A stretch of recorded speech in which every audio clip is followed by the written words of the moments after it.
take one of these. Cherry flip or switch front shove. Which will happen first?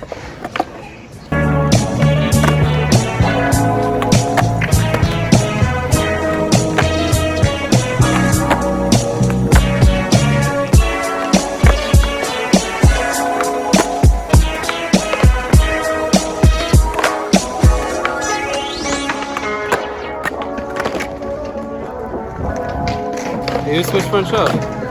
Gotta work on the tray flips. It's hard to adjust them when I switch shoes. Guys, Lakai is about to drop the Telford lows, and I think it's going to sweep skateboarding, depending on the first few colorways they drop. Now, the one that's coming with the Pacifico collaboration, personally for me, not really a big fan of it. I think that clash of blue and yellow versus yellow and blue with the high tops that I'm currently wearing is a little bit off to me. I'd skate them anyway though, because they look really, really good. And I think it's going to bridge the gap between the people who just really dislike high tops and the people who really just like the Telfords in general. So, yeah, I'm really hyped on it.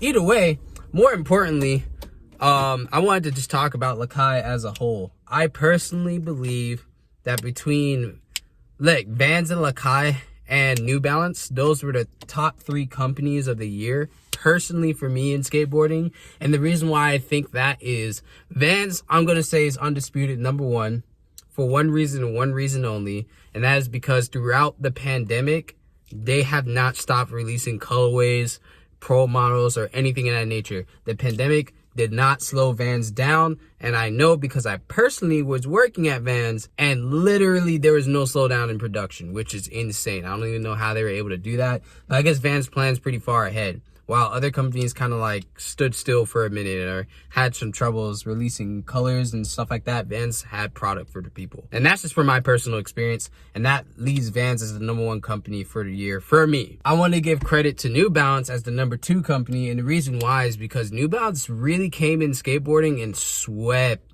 over. When they first came in, they were kind of bad, I'm not gonna lie. A lot of the colorways, the shoes just didn't catch my eye. They didn't make me feel like they were cool or anything of that nature. It kind of just looked like, you know, what people's regular perception of New Balance is. Either you like them or you really don't. But as of lately, honestly, ever since the 379s came out, New Balance has been hitting with colorways, shoe models. Like they've been slapping. A lot of people who've been skating Adidas have switched over to New Balance, and I've seen a lot of people more open to trying New Balance. And I haven't really heard too many bad things about New Balance as a whole, and I honestly enjoyed the majority of the pairs I had. So I put New Balance as #2. And personally, I feel like they have replaced Adidas in the skateboarding scene, because when I skated New Balance, I felt like they felt like how Adidas felt. Whoa, that was a lot of felt. I felt like they were like Adidas back in 2016, 2017, where they were hitting with colorways and shoe models. And I feel like that's where New Balance is right now. Like they are almost the new Adidas. And I don't know what Adidas is doing currently right now, but I really hope that they come swinging in 2022, because I feel like I saw the least from Adidas this year than I've seen any other year. This year and last year. And now #3 company, Lakai, personally, for my opinion, Lakai has been hitting with collaborations.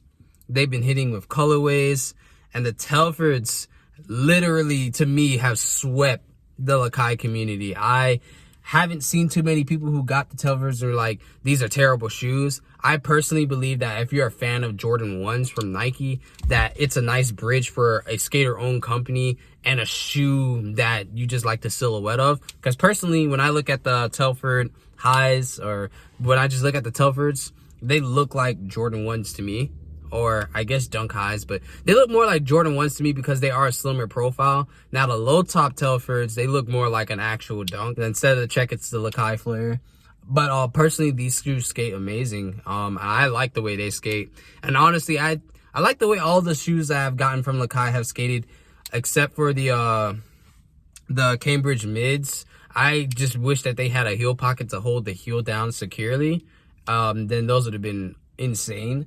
But the colorways, the silhouettes, all that stuff Lakai has been hitting with. And personally, just because I'm a fan of them, Konosuke Yamashita has been making Lakai look way harder. I'm not even gonna lie. Like him, if you look at Konosuke's skate in Lakai, it makes you want to try Lakai. And the collaboration they had with the race was kind of insane too. I feel like that brought some extra hype to Lakai and to the people who probably wouldn't have tried Lakai otherwise. I think they're just making the right moves right now, and they definitely got my number 3 spot. Amazing, honestly. So Vans, New Balance, Lakai are the top 3 companies of this year. If you believe differently, please leave it in the comments. I would love to go back and forth, honestly. But honestly, I really believe that Lakai was the number 3 company, New Balance being the number 2, and Vans being the number 1, just because of the way that they were able to handle the pandemic and continue to bring out silhouettes. And the big change that they made to the skate classics. I'm currently skating a pair of the skate classics right now. It's the Grosso mid, which is really just a skate mid. And the difference in the quality, I can feel it. I still struggle to kickflip in Vans just because they're insanely grippy, and it does change my flick. Depending on if I was skating a sharp shoe before versus Vans being a more round shoe. But otherwise, like, I've been feeling very comfortable. They were comfortable outside of the box. And I don't know, that little change that they made with the Vans shoes, it's not huge enough to say that Vans is just a swinging all around better skate shoe than any other skate shoe, but it's better than what it has been in the past. And that change, I think, came after the rallies came out. Not rallies, well, it wasn't rallies. The Rowans led that change because of that stick grip, something like that. Whatever sole they put on that was insanely good. It was very grippy, it was comfortable, and the shoe overall just outperformed any other Vans shoe I've ever put on. So the Rowans were insane. And then from there, they did the Skate Classics program where they had all their skaters like try out their shoes and point out what they dislike and try to make it better. And I think that that feedback from people who skate really hard and then people who probably weren't as good at skateboarding as the pros are helped make a really good change to Vans. And Vans just, they spew out colorways and collaborations. Like, they literally just spit them out. And there's so many that goes on throughout the year. And they're just very accessible, honestly. So that's why, to me, they're still the number 1 company of the year. And I'm just really curious to see what each of these 3 companies have going on for 2022. And I'm curious to see what other companies are going to put out for 2022. I'm looking to see more silhouettes because, honestly, although the pandemic is still going on, I think that we're in a position where people are working through it versus being afraid and not working at all. So with that being said, I'm really want to see what Adidas is going to do in 2022 because they need to save themselves in the skate community. Them not really doing so much last year and this year was a real big surprise to me. And the Forum 84s and all those shoes, they're cool, but that was spearheaded basically by Adidas Originals, and they just decided to make some skate versions. I want to see what Adidas skateboarding is gonna come out with specifically for skateboarders. I don't want to see something that is also Adidas Original. I want to see what they have for their skateboarders specifically, because other companies have taken advantage of the fact that Adidas isn't doing so much, like New Balance, and they are scooping up skaters. And personally, I am a really big fan of the 3 stripes. I always liked the way Adidas 3 stripes looked on me personally. So it really hurt to see New Balance take over Adidas in a sense. So I'm really looking forward to see what Adidas has going on for 2022. I'm looking forward to see companies like America and Etnies. I want to see what they will continue to do because they're always doing something for skateboarding. They always have something new brewing, and I think 2022 is going to be a bigger year for shoes and for skateboarding.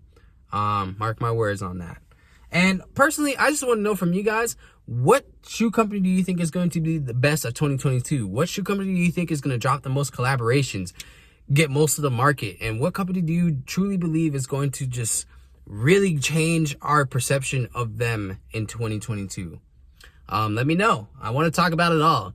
This is Jay Skate Day. We got videos on the way, And I've just been working really hard on trying to get certain clips for you guys because there's just some new things I've been wanting to do that I haven't been able to do. So, yeah, let's leave it at that. Thank you guys for watching. If you have a different number 1 through 3 company of the year, please leave it in the comments. I definitely want to know why. And peace out.